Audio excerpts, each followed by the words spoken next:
ओरिसा प्रांतातील कटक या शहरामध्ये झाला. त्यांनी आपले शिक्षण कोलकाता येथे पूर्ण केले आणि उच्च शिक्षणाकरिता ते इंग्लंडला गेले. इंग्लंडला ते कुशाग्र मेहनत करून त्यांनी अथक परिश्रम घेऊन त्यांनी आपले शिक्षण पूर्ण केले आणि ICS ही पदवी त्यांनी प्राप्त केली. जय हिंद आणि मुझे खून दो मैं तुम्हें आजादी दूंगा अशी घोषणा करून त्यांनी इंग्रजांविरुद्ध त्यांना खांबर्याने धैर्याने उभे केले आणि ते आपल्या जीवाची पर्वा न करता त्यांनी संपूर्ण आपले शरीराचे आकलन त्यांनी समर्पित केले आणि ते 18 ऑगस्ट 1945 रोजी त्यांचे निधन झाले. तसेच बाळासाहेब ठाकरे त्यांची सुद्धा आज जयंती आहे. त्यांनी एक म्हटले होते, सर्वांना सांगितले होते की नाव आणि पैसा, नाव जातो पैसा जातो, पैसा है. अपनों के लिए दिलदार है हम, दुश्मन के लिए तलवार है. हमसे जो कोई टकराए मिट्टी में वो फिर मिल जाए. ये देश है वीर जवानों का, अलबेलों का, मस्तानों का. इस देश का यारो क्या कहना, ये देश है दुनिया का गहना. दिवस की हार्दिक शुभकामनाएं. आज सुभाष चंद्र बोस की जयंती है, तो मैं आप सभी को उनसे जुड़ी कुछ पंक्तियां बताना चाहूंगी कि वह खून कहो किस मतलब का जिसमें वल का नाम नहीं, वह खून कहो किस मतलब का जो आ सके देश के काम नहीं, वह खून कहो किस मतलब का जीवन ना जिसने रवानी है, जो परवश बनकर बहता है वो खून नहीं वो पानी है. उस दिन लोगों ने सही खून की कीमत पहचानी थी, जिस दिन सुभाष ने बर्मा में मांगी उनसे कुर्बानी थी. बोले स्वतंत्रता के खातिर बलिदान तुम्हें करना होगा, बहुत जी चुके जग में पर अब तुम्हें मरना होगा. आजादी का जयमाला तुम्हारे शीशों के फूलों से गुथी जाएगी. सुभाष पूरे भारत देश में पराक्रम दिवस के रूप में मनाया जा रहा है. पराक्रम दिवस मनाने के पीछे हमारे देश के महान स्वतंत्रता सेनानी सुभाष चंद्र बोस, इनका बड़ा योगदान, इनके पीछे का कारण है. मैं आप सभी को इनके बारे में आज जानकारी देना चाहूँगा. इनका जन्म 23 जनवरी 1897 को उड़ीसा के कटक शहर में हुआ था. उन्हें बचपन से ही पढ़ाई में बहुत ही रुचि थी, इसलिए उन्होंने अपनी स्कूल की पढ़ाई कटक से पूरे करने के बाद आगे की पढ़ाई करने के लिए वे कोलकाता चले गए. बोल के दिया कि तुम मुझे खून दो मैं तुम्हें आज़ादी दूंगा. इसके बाद से पूरे भारत देश में नई क्रांति आ गई. आज हम सभी यहाँ नेताजी सुभाष चंद्र बोस की जयंती के उपलक्ष्य पर एकत्रित हुए. नेताजी सुभाष चंद्र बोस का जन्म 23 जनवरी 1897 को कटक शहर में हुआ था. वह बंगाली परिवार से बिलोंग करते थे. उनके पिता का नाम जानकीनाथ तथा माता का नाम प्रभा देवी था.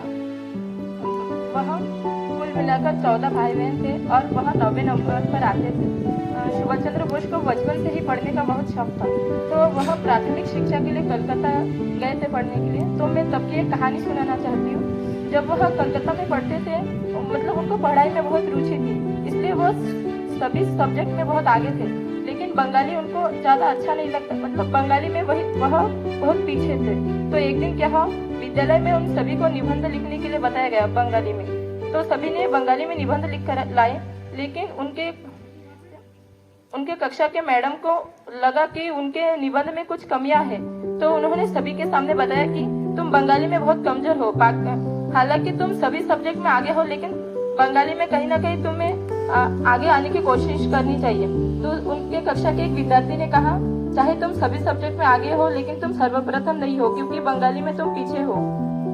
उसके बाद उन्होंने संकल्प किया कि मैं बंगाली में अच्छा बनूंगा. इसलिए उन्होंने बंगाली के पूरे व्याकरण तथा अच्छे से पढ़ाई की और उसके बाद उनके कलकत्ता विश्वविद्यालय के पूरे विद्यालय में वह प्रथम क्रमांक से पास हुए और बंगाली में उन्होंने बहुत अच्छे मार्क लिए. तो हमें इससे पता चलता है कि अगर किसी भी मतलब हम किसी भी फील्ड में अगर कमजोर है तो हमें उधर ध्यान देना चाहिए. मैं बताना चाहूंगा कि देशभक्ति का जुनून जब सिर पे चढ़ जाता है, देशभक्ति का जुनून जब सिर पर चढ़ जाता है, तभी तो करियर छोड़ छाड़ कर राष्ट्र प्रेम में बड़ा मजा आ जाता है. Netaji Subhash Chandra Bose and Bala Saheb Thackeray ji, both were not contemporary, but the one similarity is there that there were two leaders in the sense courageous and not even afraid to speak the truth. Thus, I pay homage to them on this occasion. As far as the symposium is concerned, the state level symposium, it was a great experience, and great in the sense that we are sharing our ideas. As far as my topic was there, presentation topic was there, that new trends in teaching and learning and evaluation. So we are going in the phase that the technology changes day by day. We need to get updated as that the blackboards and using blackboards and grammar in the class, teaching in the class is outdated day by day. So we need to be responsive for the technology. We use more and more slides, create more and more slides, and shows more and more clippings as far as the skills are concerned, and listening, speaking, and all that. So I observed that nobody willing to show the clippings of the students as the students run. In the recent past, when the chess is introduced before 2 or 3 years ago, the chess was introduced. Before that, we were learning language, English, as a subject, and that was a big mistake. So we are after chess, we are learning English as a language. That's the attitude of the students and the teachers. So our motto is to how we employed our techniques in the class, and that was most important. But sorry to say, most of the teachers came there and just delivered their speech and nothing to do with the students and all the skills and all the methods.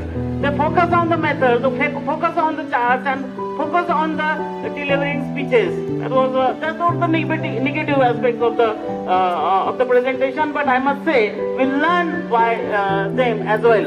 As I shared with Nagpur team, from the Nagpur and Chandrapur team. So I learned a lot from them. They got appreciated as well. They go into my lappy and my slides and the way students, it is Sakshi and Sadhana and other Rahul and Akash as well.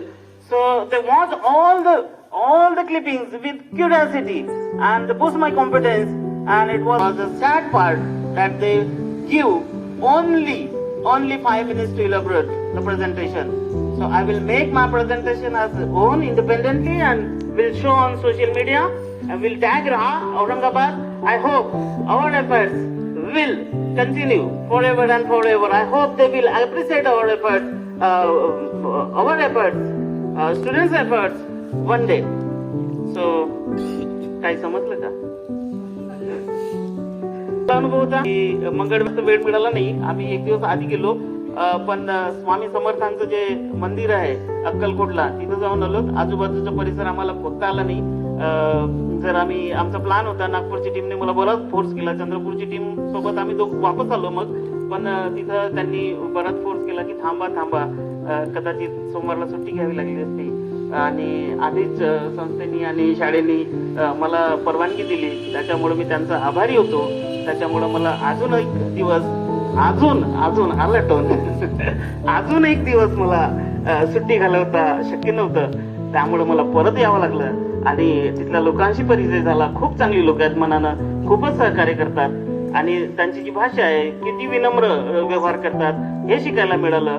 आणि तुम्ही जर बसमध्ये प्रवास करत असाल, कुठेही प्रवास करत असाल, तर तिथं भजन आणि कीर्तन चालू असतो. ती एक गोष्ट मला आवर्जून सांगावी लागेल की ते आपली संस्कृती कधीही विसरत नाही. आणि आपलं ज्या मातीनं त्यांना ती संतांची भूमी चोखामेळा संत आणि गोरा कुंभार यांची भूमी तिथली मंगलवेढा, आणि ते सोलापूर पासून जवळपास 56-60 किलोमीटर अंतरावर आहे. त्या भूमीला ते विसरत नाही आणि आपली संस्कृती विसरत नाही. तो ट्रॅक्सवाला असेल तो पण कीर्तन चालवत असतो. ते हिंदी गाण्यांना काहीच वाव नाही तिथं. आणि त्यांचा व्यवहार हा खूपच चांगला होता. आणि बऱ्याच गोष्टी ह्या बोलता येतील, सांगता येतील, शेअर करता येतील आणि आपल्याला एक दुसऱ्यांसोबत शिकता पण येईल. एवढं बोलून मी थांबतोय. धन्यवाद.